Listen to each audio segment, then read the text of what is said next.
Well, I welcome you to the Great Detectives of Old Time Radio. From Boise, Idaho, this is your host, Adam Graham. If you have a comment, feel free to email it to me. box13@greatdetectives.net. You can follow us over on Twitter at Radio Detectives. And become one of our friends over on Facebook, facebook.greatdetectives.net. Well, before we do get started, I do want to let you know about the entertainment book.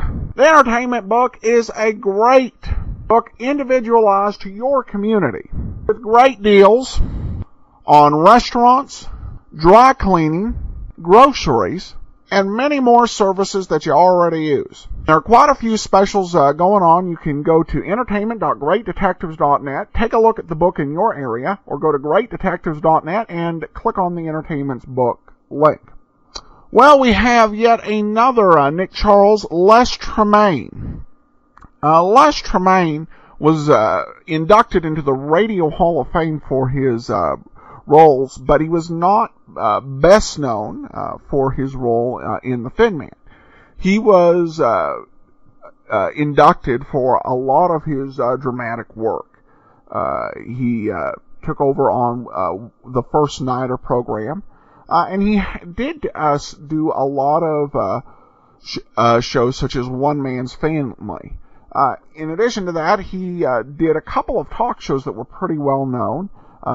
The Jackie Gleason Les Tremayne Show, and also he did one, The Tremaynes.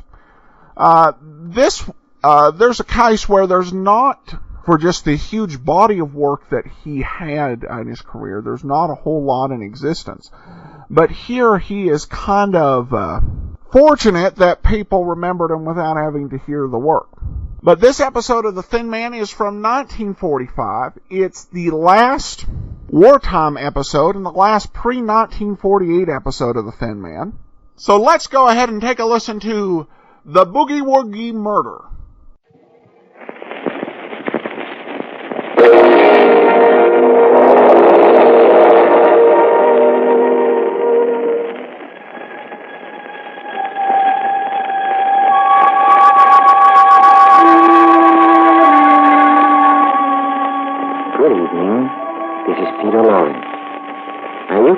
Kittens ripe for a good mystery bash?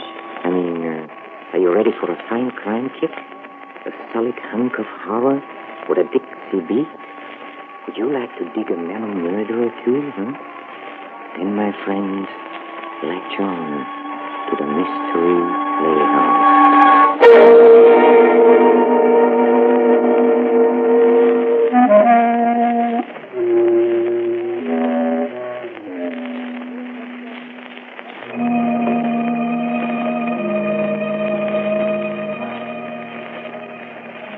Tonight, the Mystery Playhouse takes down its hair and gets in a groove. And just so nobody can accuse us of being square, we're dishing up a mystery in 4/4 time. A gory little dilly that really jumps. Yes, it's murder. And it all started when Nick and Nora Charles of Thin Man fame went out to buy some records. So stash your frames while Nick, Nora, and Cass shoot you the lyrics of Murder in the Record Shop.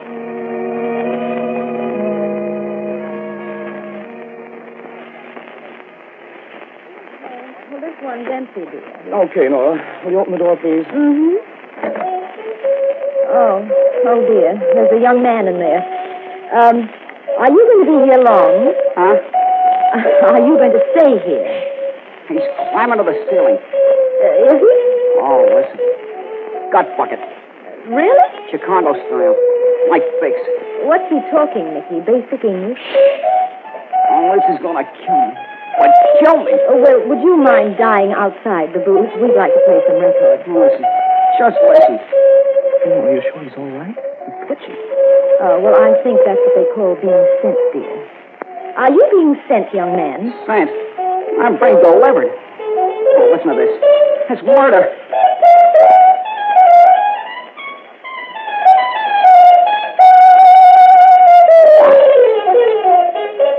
Oh. I have a booth now, if you want it. Well, thank you. Do you like that record you just played? Oh, it's terrible. Corny. Too commercial. Are those the records you want to hear? Mm-hmm. Yeah, what's the matter with him? Oh, long hairs. Why don't you get out of your long underwear? So long. Hey, was that an insult? No, dear, no. Just jive talk. Play one of our records, Nicky. Okay, darling. Hey, Nora, what's Gut Bucket? Oh, I don't know, darling, but it sounds to me like some new kind of gurgle. Sit down, dear.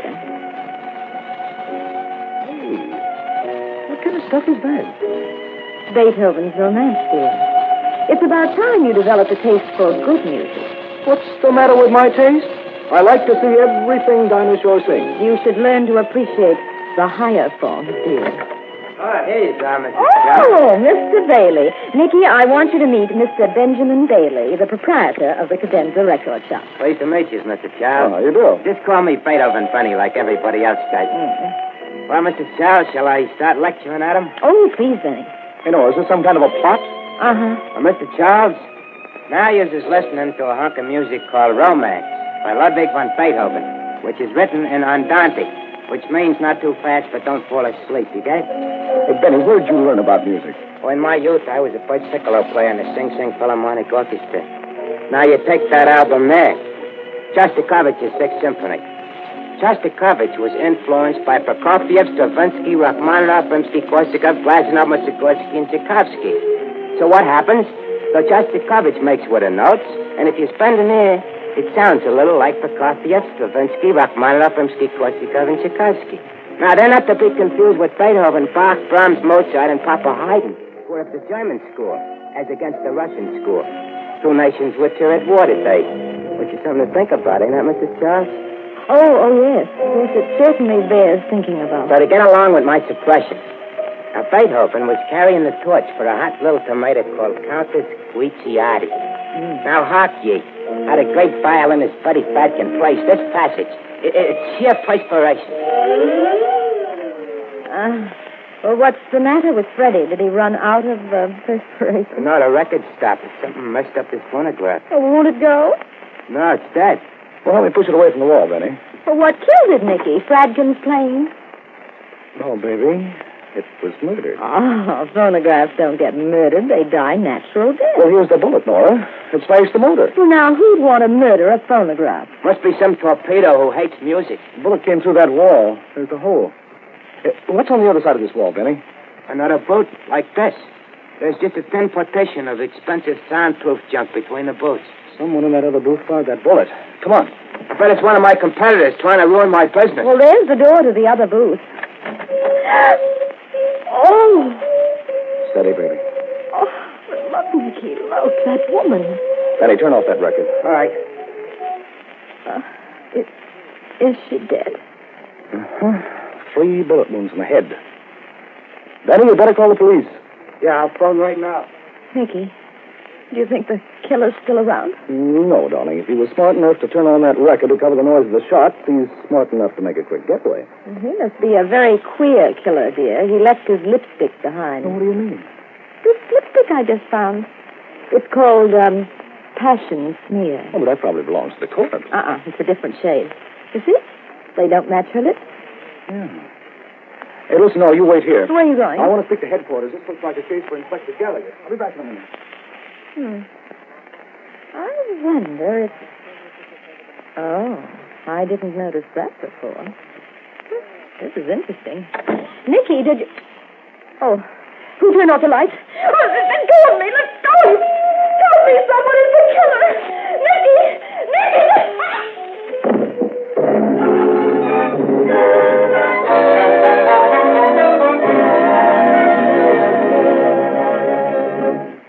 Some people is very thoughtless. With all the record shops in town, that dame had to pick my joint to get murdered. Now, don't you worry, Benny. You'll get a lot of free publicity. Hey, Where you running, Nick? The light in the booth is out. Come on. Hey, where's that switch? There's a light. Nora. Is she croaked, too? No, she's coming to now. Oh, baby. Oh, Nick. Benny, turn off that record. No, are you all right? As soon as both of you get together, Nicky, I'll be fine. Oh, I've been robbed. What's missing? The handkerchief I found, it was under her body. It was a man's handkerchief. Now it's gone. Well, the police will be very interested to find out about this. Well, aren't you interested? Oh, now, darling, for once, just once, can't we mind our own business? Mr. Beethoven Benny, if your wife was attacked by a fiend while a record played St. James Infirmary, would you stand by and do nothing? I don't know. I ain't got a wife. Oh, well then, if you had me for a wife. In that instance, I would find a jerk what done it and tear him apart with my teeth. Oh, thank you, Benny. Well, Nick? Ain't you got no chivalry in your soul, Mr. Charles? Has a knighthood that was once in flower now become a stinkweed? Well, when you put it like that, give me your purse, Nora. Here, dear. Oh. Has she got anything interesting in it? Mm-hmm. A pair of nylon socks? Nylons? Oh, give me. Darling, you just got to find the person who murdered her. I want to thank him. Nick told me you found a lipstick. That would make the murderer a woman. It couldn't have been a woman, Benny, or she'd have taken the nylons for herself. Yeah, I'm afraid it was a man, Benny. Look at this letter. Dear Margaret, meet me in booth 4, Cadenza Record Shop, 5:30 p.m. We'll settle this matter once and for all. John Marty. It's typed on rather expensive stationery. What's her full name, dear? The envelope says Mrs. Martin Curtis. She's married to the guy who wrote that note. Do you know where he lives, Nick? Yeah, it's in her address book. Martin Curtis, 2065 West 86th Street. Nick, you think it's a crime of passion? With her figure, Benny, it has to be. Let's go, Nicky.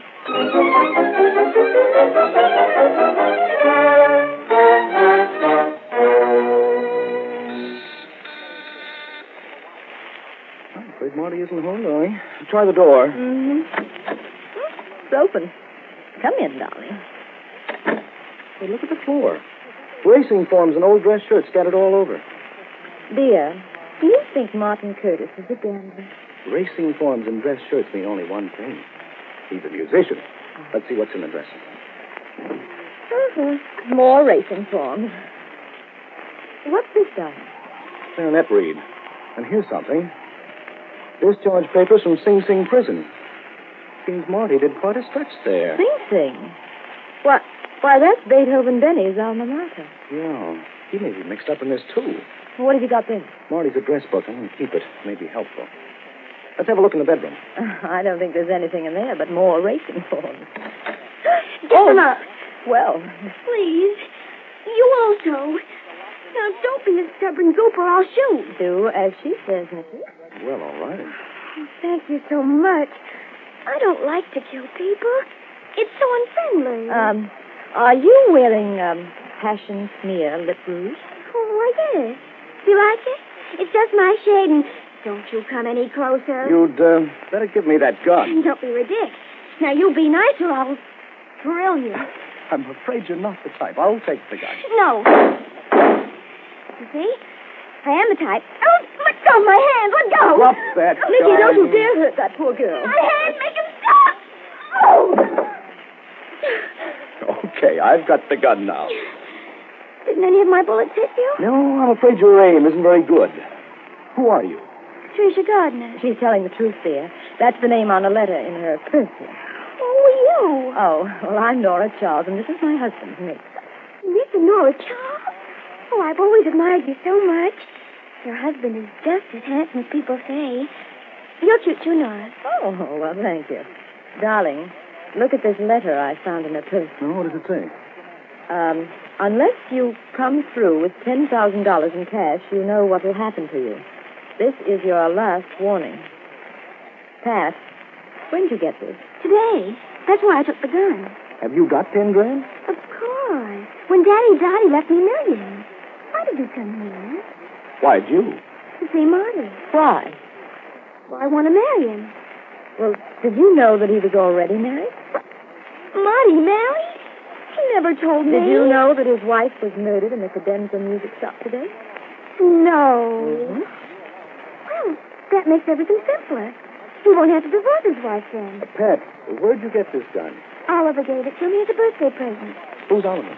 Oliver Sawyer. He's a senior at Columbia, majoring in abnormal psychology. He thinks I have interesting traumas and wants to marry me. Is, this your lipstick? Yes, where'd you get it? It was lying next to the body of Mrs. Martin Curtis. I didn't kill her. I swear I didn't. Were you in that music shop? I won't tell you another thing. Pat, did you know Martin Curtis was an ex-convict? Yes. He told me about that. He's still on parole. But I don't care. I love him. Nora, will you, write a few words on that typewriter, please? All right, dear. Pat, what else did, Martin tell you about himself? Well, he was afraid of someone he knew in Sing Sing. Oh, why? He said that this person could send him back to jail. Was this person named Benny Bailey? Yes. How did you know? Here, Nicky. The typewriter isn't very good. Yeah. But it's just what I thought. The letter we found in Mrs. Curtis' purse and this threat letter that Pat has were both typed on the same machine. What do you say to that, Pat? You mean Marty? No. I don't believe it. It can't be true. Pat, was the Oliver in the cadenza music shop this afternoon? Yes. He called me and told me to meet him there. Then you were there, too. Of course, silly. How could I see him if I wasn't there? Oh, but what am I saying? Oh, dear. Pat, why don't you tell us the truth about all this? All right. May I have a good cry on your husband's shoulder first? Mm-hmm. Use the right shoulder, dear. It's less bumpy. Oh, I'm such a dope. Oh, dear. Oh, there now, Pat. Let go of my hand. Watch it, Nicky. She's trying to twist that gun out of your hand. No, Pat. You can't get away with it. Ow. Oh. I've got the gun back now. Nora, she bit me. Get your hands up. And move back to the bedroom. I'm going to lock you in. Go on. This time I won't miss. Come, Nicky. Hey, where'd you learn to bite guns out of people's hands, Pat? I heard Nora do it on one of your radio programs. Here's the key. Toodaloo. Charming child, isn't she, dear? Oh. Well, how are we going to get out of here? Well, that won't be hard, darling. I've been trapped in apartments before. You can get out very quickly if you have to. This window leads to a fire escape. Come on, dear. Let's get out of here and see if we can find Martin Curtis.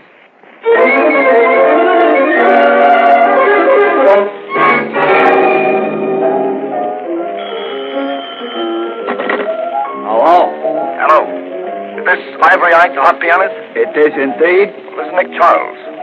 Do you know where I can find Marty Curtis? Try Joe's on 52nd Street. If he ain't there, ask Big Lip Larry, the trumpeter in the band, where you can find him. Well, thank he you will much. know. Maybe I can do you a favor someday. You can do me one right now. You know a hot horse and tomorrow's 7th to Jamaica?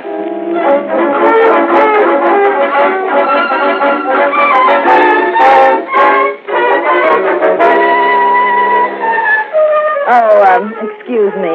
Are you Mr. Big Lips Larry? Yes, ma'am. Well, we don't want to interrupt you, but can you tell us where we can find Marty Curtis? Oh, yeah. He was here about an hour ago. He says he's going to Woogie Gilbert's joint in the village for a jam session. Well, thank you, Mr. Larry. Say, maybe you know it's a good horse in the 7th to Jamaica.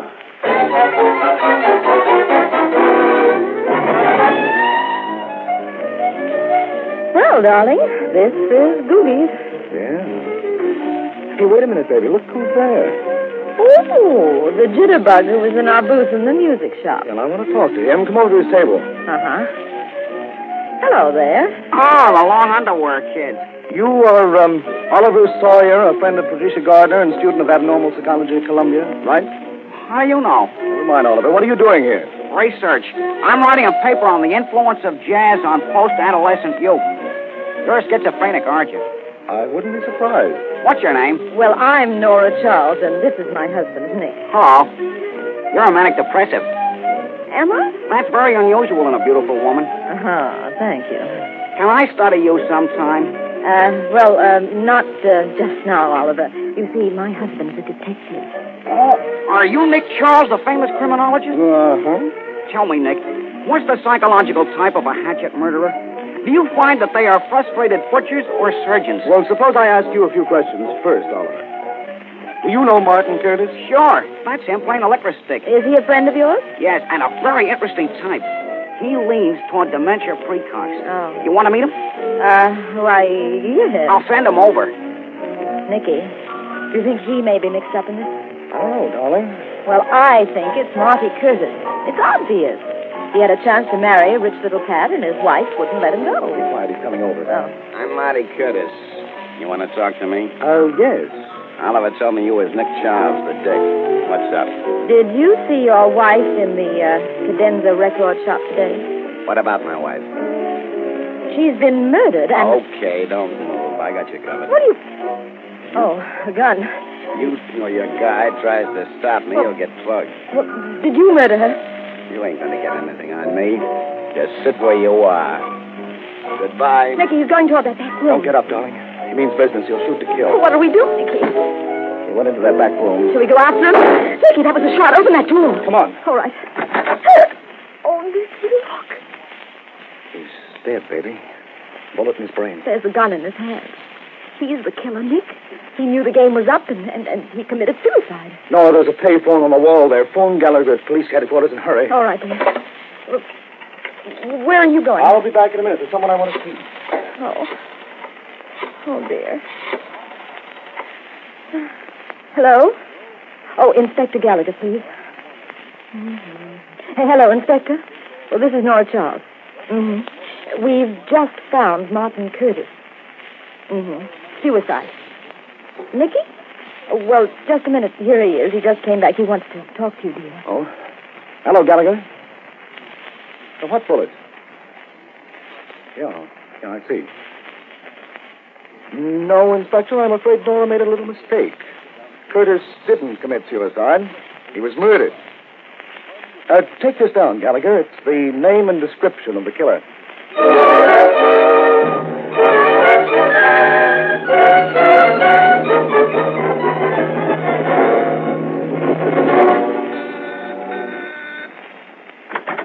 Oh, Oliver. Hello, Pat. Anyone been here since I left? No. What happened, Oliver? Marty killed himself. Killed himself? Oh, this is awful. The best thing that ever happened to you, Pat. What do you mean? Because you killed Mrs. Curtis. What? I saw you, Pat. I was in the record shop. I saw you kill her through the glass partition of the record booth. And you knew all along. Yes, Pat. Are you going to tell? I love you, Pat. I'd never give you away. But you've got nothing to worry about. No one will suspect you now that Curtis is dead. His suicide's an admission of guilt. What are you doing there? Turning on a phonograph. Pat, are you going to marry me? I can't think about that now. You'd better think about it, Pat. Remember, I can send you to the electric chair if I want to. Oliver. Let go of me. You're hurting me. Yes, Pat. If I can't have you, no one else will. Listen to that music, Pat. What are you doing? Take your hand away from my throat. Listen to it, Pat. No, don't. You're hurting me. Don't. Nicky, I told you to ring the bell. Look, they're naked. No. Let her go, Oliver. Let her go or I'll fire. Oh, he was necking with intent to kill, I think. Well, you're not so wrong, Pat. He's been doing a lot of killing tonight. What are you talking about? The game's up, Oliver. You're under arrest for murdering Mrs. Curtis and her husband. You're crazy. I didn't kill Mrs. Curtis. Pat did. She just confessed. Did you, Pat? Well, yes. But I didn't know the gun was loaded. Give me your purse, Pat. Here.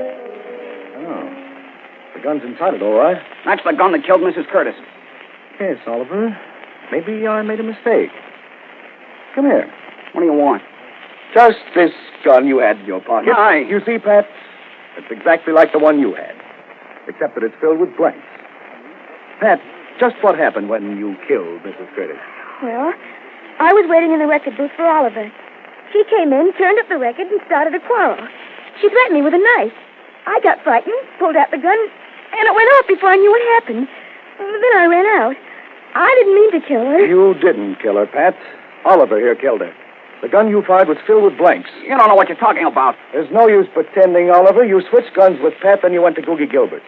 You slipped into the back room while Nora and I were talking to Marty. Marty came in, you jumped in, grabbed his gun, and killed him with it. You made it look like a suicide. And you opened the window of the back room and escaped. Isn't he amazing, Oliver? Oh, thank you, dear. But Oliver's amazing, too. I want to congratulate you, Oliver. You nearly got away with one of the greatest psychological crimes of the century. You really think so? What have I said? You won't take me alive. Nicky, he's going for the window. Oh!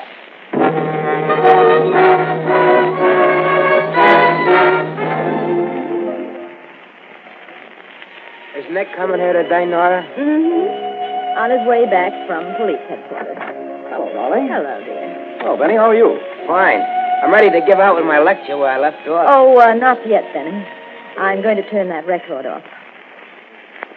All right, now, Nicky, tell me how smart you were. Okay, dear. See, Oliver was in love with Pat. Mm-hmm. His problem was to get rid of Martin Curtis. So he bumped off Mrs. Curtis. Well, why? Did he hate the whole family? Well, he knew that Curtis was an ex-con and would be under suspicion. He confessed at headquarters that he had access to Curtis' apartment. He typed those letters on Curtis' machine. Oh, to frame Curtis. Right, and to win Pat. He typed those threatening letters to Pat, and when she got scared, he got a gun for her. His plan was to make Pat think she committed a murder, and that he, Oliver, the great hero, was protecting him. Oh, a sort of homicidal love affair. Oh, thought. He became friendly with Mrs. Curtis, who was separated from her husband and wanted him back. He told her to threaten Pat with a knife after convincing her that this would scare Pat into giving up Curtis. And Oliver arranged for them to meet here in the record shop. That's right. When Mrs. Curtis began waving the knife, Pat shot, just as Oliver, the psychologist, figured. Well, how did you know Curtis wasn't a suicide? Well, there were no powder burns on his temple, and that window in the back room was open. Oh, yes. And when were you sure that Oliver was the killer? After I spoke to Gallagher on the phone. He told me some of the shells they found were blanks. I had an idea that the shells in Pat's gun were blanks when she fired at me and missed, but I couldn't be sure. Oliver was quite a boy.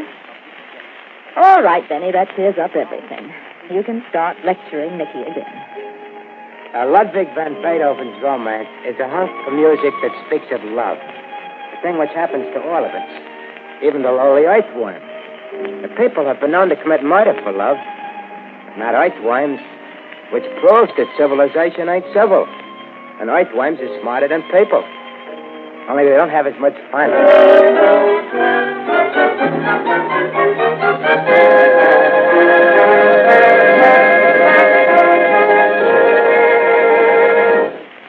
And so we leave Nick and Nora Charles to the tender mercies of their musical guide Benny, both apparently untouched by what should have been an enlightening experience.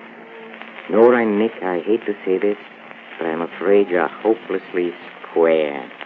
Oh, no, don't go yet, my friends. We haven't visited the green room, where the players are rehearsing our next performance. Come with me, please. Come. Come.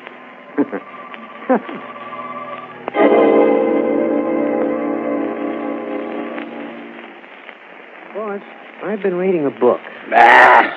No, that's not the title. The title is Great Detectives of Yesteryear. Was that in it? It may strike you as a revolutionary idea, but there seem to have been some. Primitive fabulous, no doubt. That's not what the guy who wrote this book thinks. Can he think? He says there'll never be detectives as great as they were. Fiddlesticks. What could they do that I can't? Walk 100 yards? That's simply substituting sweat for intelligence. I'm not so sure. Some of the things they did were terrific. For example, they could take one look at a man and tell you how old he was, where he was born, what he had for breakfast that morning, and whether he was intelligent or just an isolationist.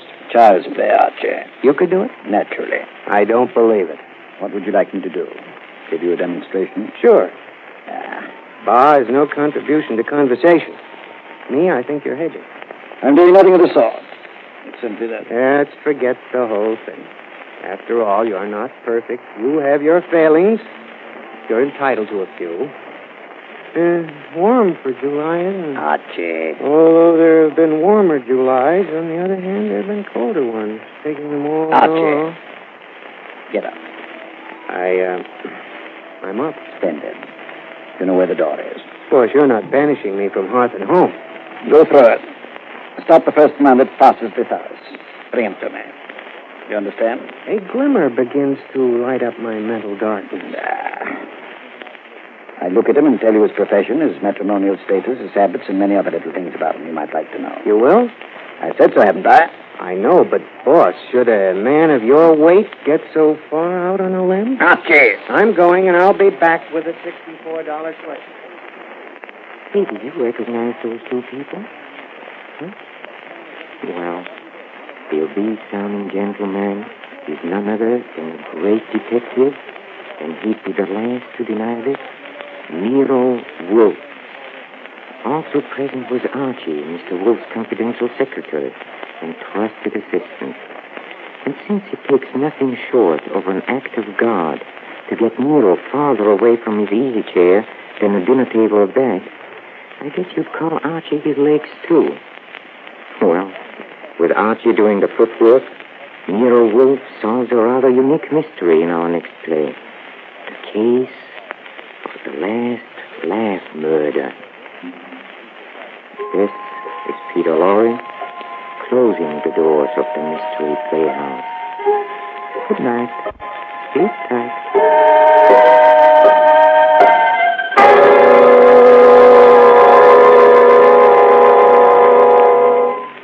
This is the Armed Forces Radio Service.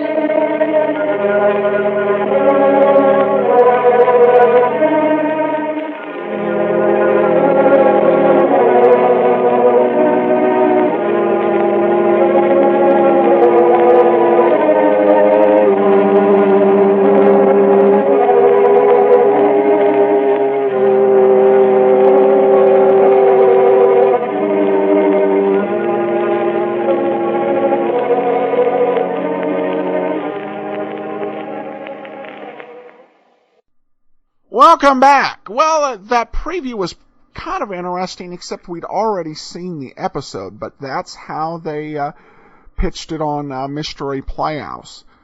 I do have to say that, as a whole, the only people who are more suspected of being potential murderers than by mystery writers, other than other mystery writers, are students of psychology and a psychologist. Of course, we don't have a Christmas episode of The Thin Man to play for you, but that doesn't mean there weren't episodes made.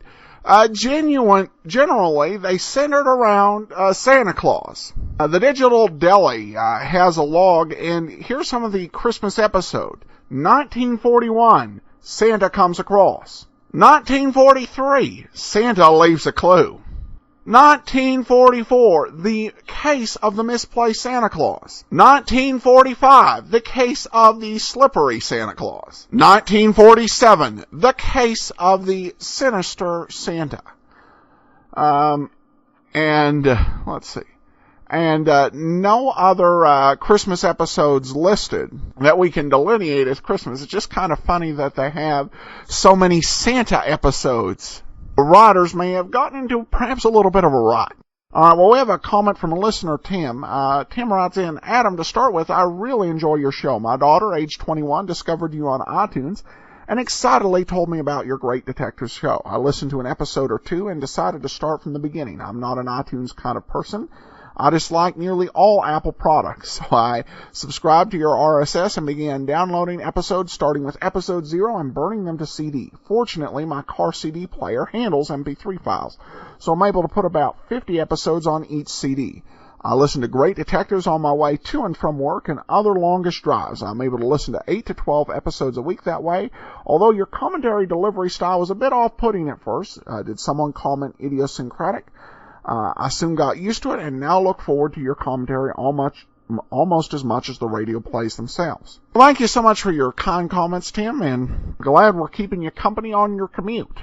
All right, well, that'll do it for now. We'll be back tomorrow with Nero Wolfe. Send your comments to box13 at greatdetectives.net. Become one of our friends on Facebook, facebook.greatdetectives.net. And you can always give us a call, 208-991-4783. From Boise, Idaho, this is your host, Adam Graham, signing off.